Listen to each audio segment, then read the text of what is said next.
Iran has begun several days of public mourning and funeral processions for its former supreme leader, Ayatollah Khamenei, 4 months after he was killed in strikes launched by the US and Israel. Vast crowds have gathered to mourn the supreme leader.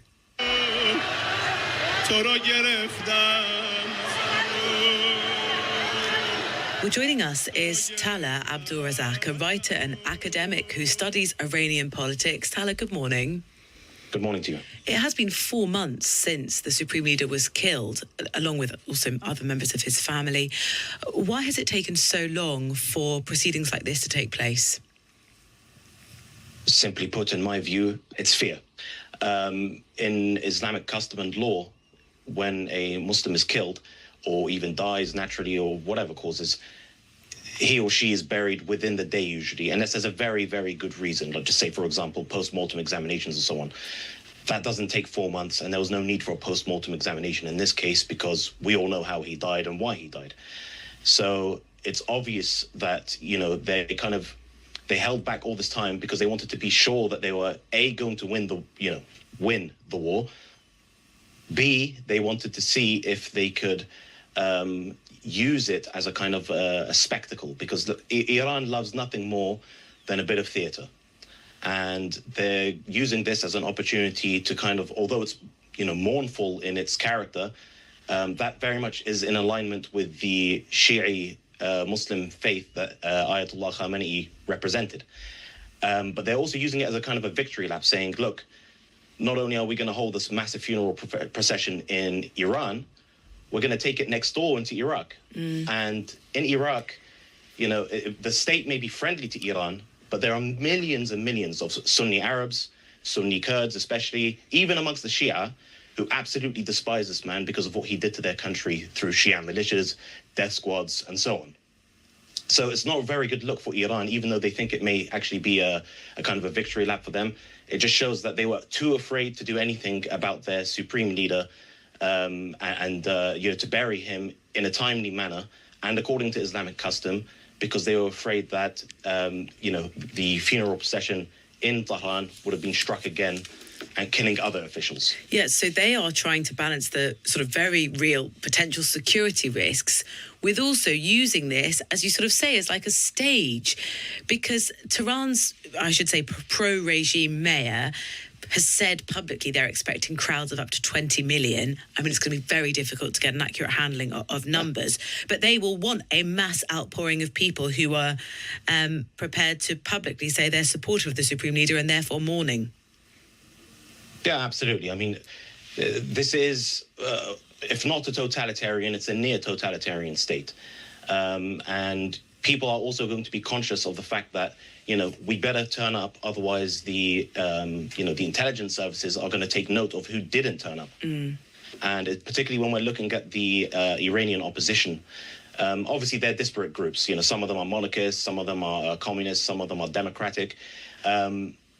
All of them were promised aid and help by US President Donald Trump, which partially materialized. But then when he called on them to rise up, they didn't really do that because they wanted to be certain that this was really going to be regime change or something that they could actually, take up themselves and carry the momentum forward. Yeah, that never materialized. So if you imagine being in their position and you're being told, right, you better turn up to this funeral procession or else. Yeah, Donald Trump, well, he said in January, help is on its way. And then, of course, we saw the military incursion. And then, as you know, and listening, you know this as well, sort of very shifting goalposts as to what the US's actual aims were in terms of this military intervention. I wonder what everyone will be watching out for is over this sort of multi-day funeral procession and proceedings, will we see the new Supreme Leader? I suppose we've already seen the new Supreme Leader. I don't know if you've seen the footage of it, but there was a cardboard cutout of him being paraded around at his father's funeral, which is the reason why I'm laughing is because, like I said, they do love a bit of theater. So what would have been a more compelling narrative for the Iranians is obviously his physical presence actually at his father's funeral. But if not, because of, legitimate security reasons, they definitely have security concerns about, whether they're going to get hit by Israel or the US. At least they could have recorded something. So he appears on a big screen or something, and then you can see the Supreme Leader for yourself. But we haven't seen him since he was made supreme leader.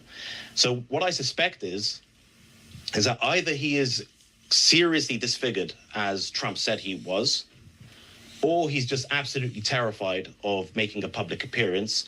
And it could even be both, which either way, it doesn't bode well. And it doesn't work very well for the Iranian narrative of, supreme, crushing victory and all the kind of hyperbole that they are very well known for. Yeah, absolutely, because we've not seen anything, have we? We've heard a statement that was read out by someone else. So we haven't heard or seen the new supreme leader.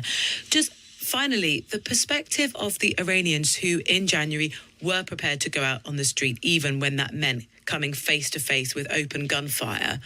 How are they feeling right now about this demonstration, this outpouring of grief, but also what state the country's been left in and their protest efforts after all this military intervention? I mean, a very large reason why they didn't come out to the streets and, face off against the security forces is because, first of all, this is a deeply entrenched regime of almost half a century in power, very deep-rooted security institutions. A lot of the state is actually based on internal intelligence. So if you imagine MI5 on steroids, who keep tabs on absolutely everyone all the time. So in those circumstances, if you are part of the Iranian opposition, even if you are armed, you're also going to be looking at, okay, then what are the examples that the United States set in the past? So in the immediate aftermath of the Gulf War, George Bush Sr.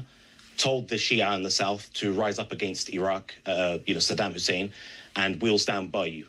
He never did. They ended up paying the price.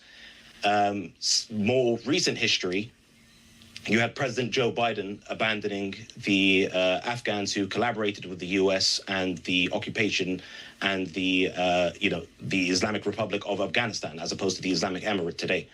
So when they see this and they see that, U.S. promises don't really necessarily mean much, and we could be placing our lives on the line for something that may not even materialize, and then we end up paying the ultimate price.